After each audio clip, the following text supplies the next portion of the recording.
الأجل يا إمام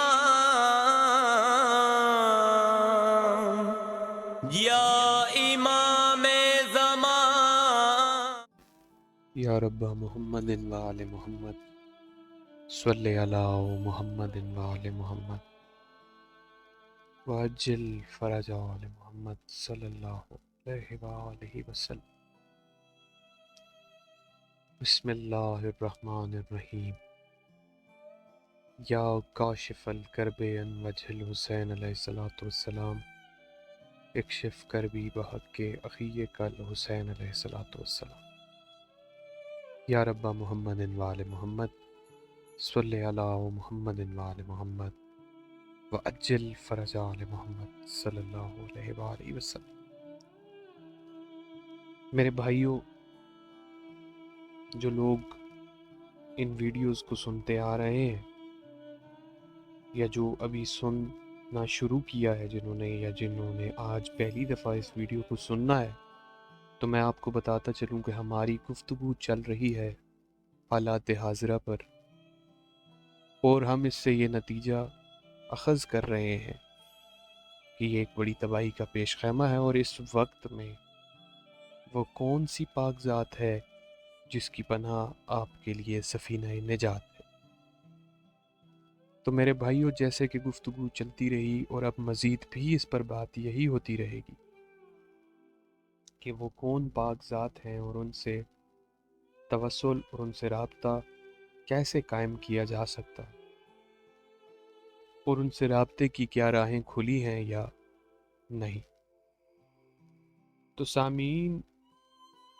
اس سے پہلے بھی یہ بات ہو چکی ہے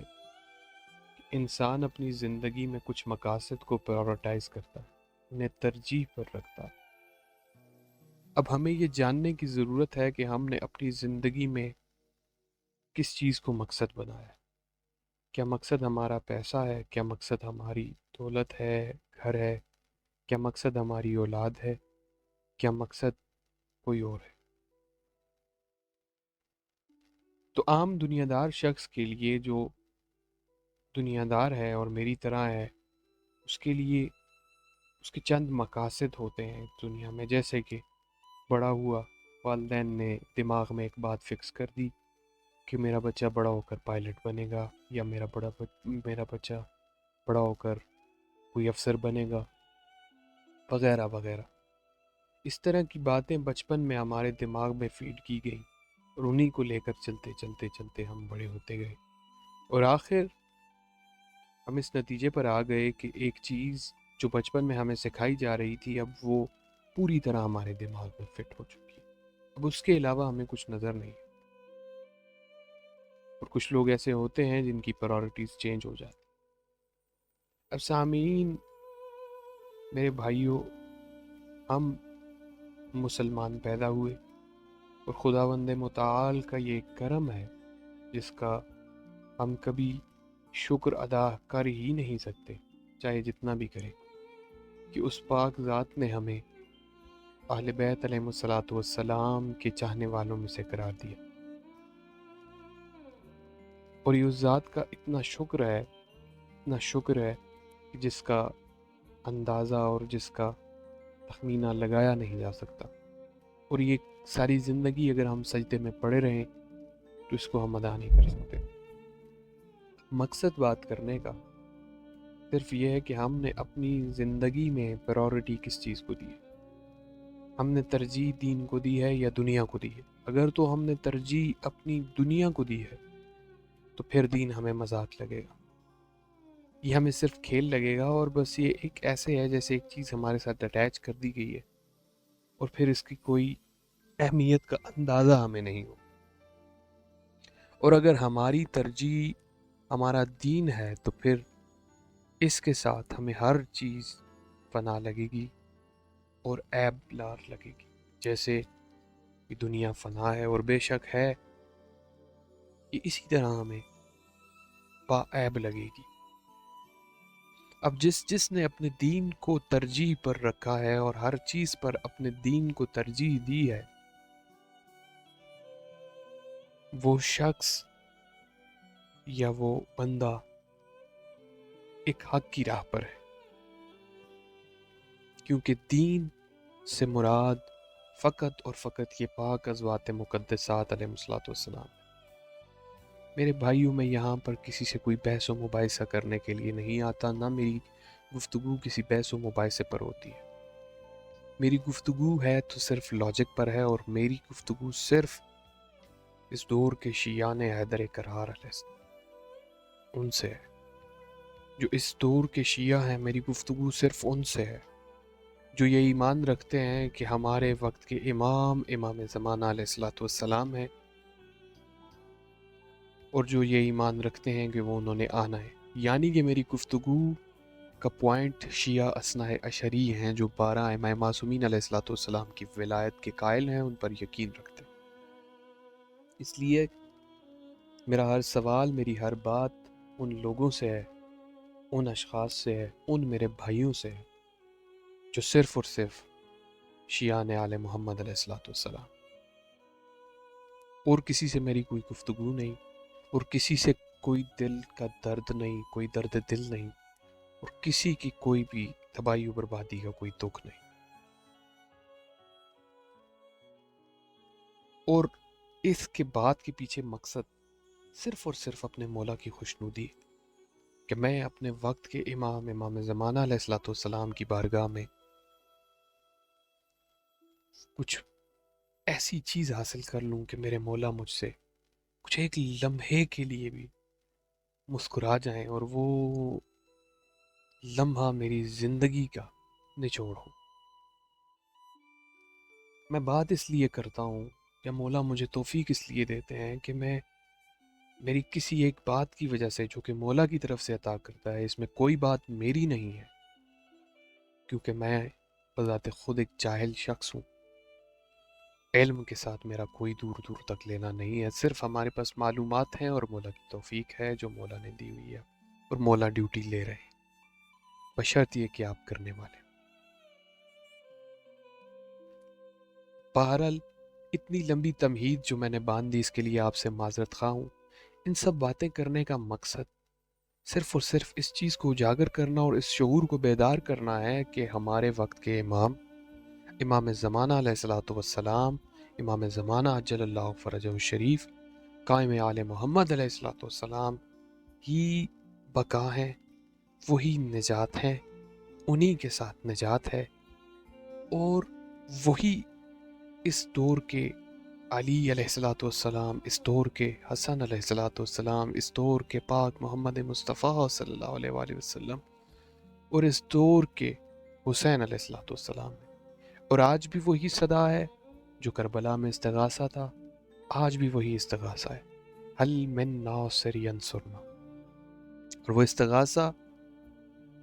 ہمارے لیے ہے کہ ہم نصرت کریں اور بقا پا جائیں۔ نہیں تو مولا کو ہماری کوئی ضرورت نہیں، وہ ہمارے کوئی مجبور نہیں، وہ معمور من اللہ ہے، وہ اللہ کی طرف سے معمور ہے، وہ مجبور نہیں ہے۔ اور یہ چیز ہمارے ہی فائدے میں ہے، یہ بات ہمارے ہی فائدے میں ہے کہ ہمیں بقا مل جائے اور ہم بقیت اللہ کے ساتھ ربط میں ہو جائیں، اور شہنشاہ وقت امام زمان علیہ الصلوۃ والسلام سے رابطے کی، توسل کی ہمیشہ راہیں کھلی۔ جھوٹ تو تب ہو، فریب تو تب ہو، فراڈ تو تب ہو، فریب تو تب ہو کہ جب کوئی آپ کو یہ کہے کہ آپ میرے ساتھ بات کریں، میرے ساتھ کوئی اپنا مسئلہ شیئر کریں، اور میں اس کو کسی بات تک لے کے جاؤں گا۔ یہاں پر تو یہ بات ہی نہیں۔ اور شیعان حیدر کرار، میرے بھائیوں، آپ کے سامنے بات یہ کی جا رہی ہے کہ آپ اپنے وقت کے امام کو خود یاد کریں، خود تنہائی میں ان سے باتیں کریں، گفتگو کریں، ان کو صبح اٹھ کے سلام کریں، سلام تو کر کے دیکھیں۔ جس پر مولا سلامتی بھیج دیں، اس کو تو کبھی نقصان ہی نہیں ہو سکتا۔ اور بات یہ ہے کہ آپ دنیا کے بدلتے حالات کو دیکھیں، ان پر نظر رکھیں، ان پر گہری نظر رکھیں، اپنے آنکھوں کو اور اپنے کانوں کو کھلا رکھیں، سنیں، دیکھیں، آپ کو لگ سمجھ جائے گی ہونے کیا جا رہا ہے۔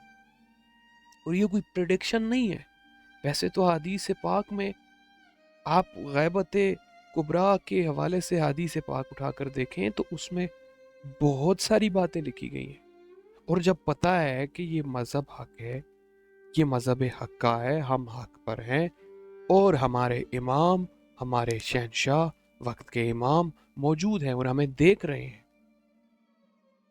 تو پھر میرے خیال سے وہ انتہائی تنگ نظر ہوگا جو ان سب چیزوں کو بلا کر پھر دنیا داری میں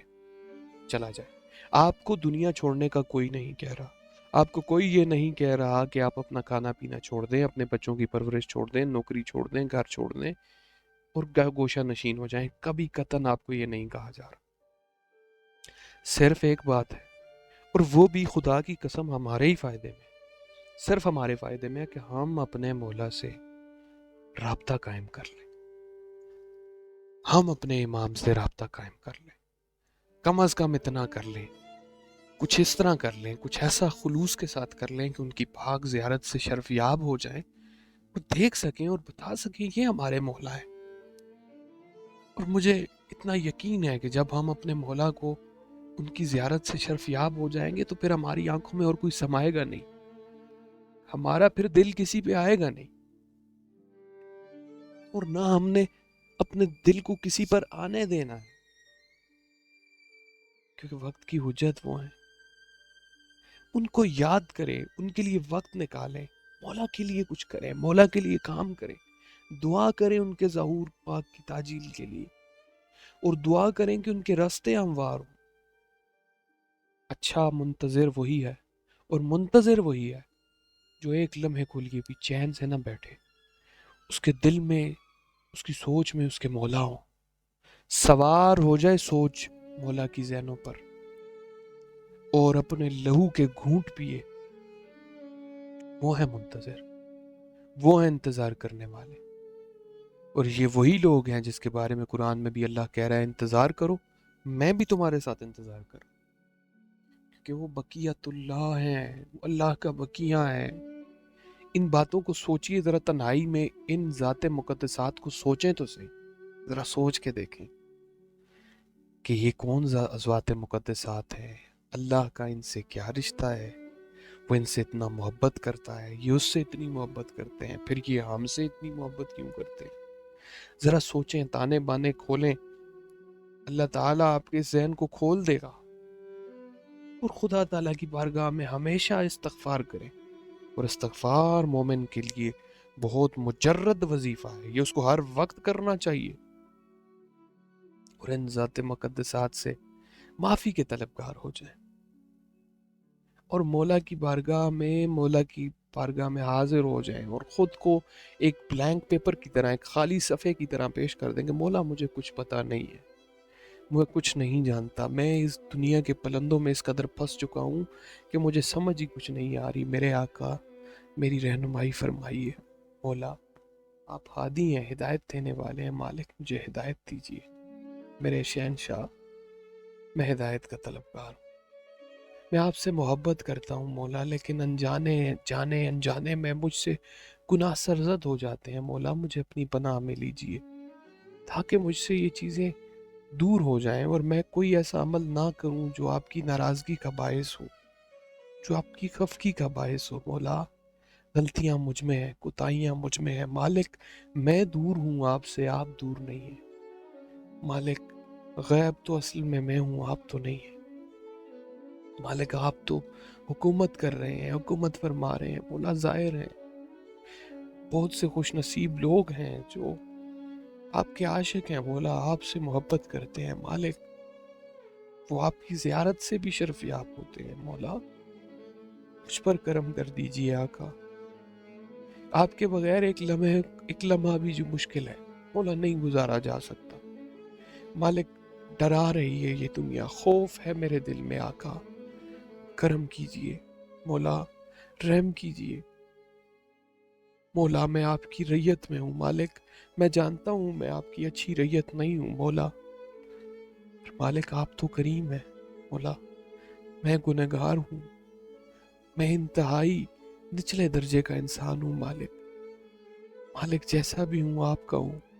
مولا، اور کوئی در تو مجھے معلوم نہیں، اگر ہو بھی تو میں آپ کے در کے سوا کسی جگہ نہ جاؤں آپ کے پاک در کو نہ چھوڑوں۔ مولا مجھ پر رحم کیجئے، مولا مجھ پر رحم کیجئے میرے آقا۔ مالک مجھے اپنی نصرت کی توفیق دیجئے، مالک مجھے احساس دیجئے۔ یہ دعا مالک کی بارگاہ میں کی جائے تو مولا سننے والے ہیں نا، سنتے ہیں نا۔ اور رب کریم وہ پیارا اللہ، وہ ایسی پاک ذات جس کی تعریف بیان ہو ہی نہیں سکتی، وہ پاک رب، وہ کبریا، وہ خدا جو اتنا حسین ہے کہ جس کے حسن کا اندازہ نہیں لگایا جا سکتا، جو اتنا کریم ہے کہ جس کا کرم کا اندازہ نہیں لگایا جا سکتا، اس کی بارگاہ میں دست بدستہ یہ بات کر سکتے ہیں، یہ سوال ڈال سکتے ہیں کہ خدایا سن میری فریاد،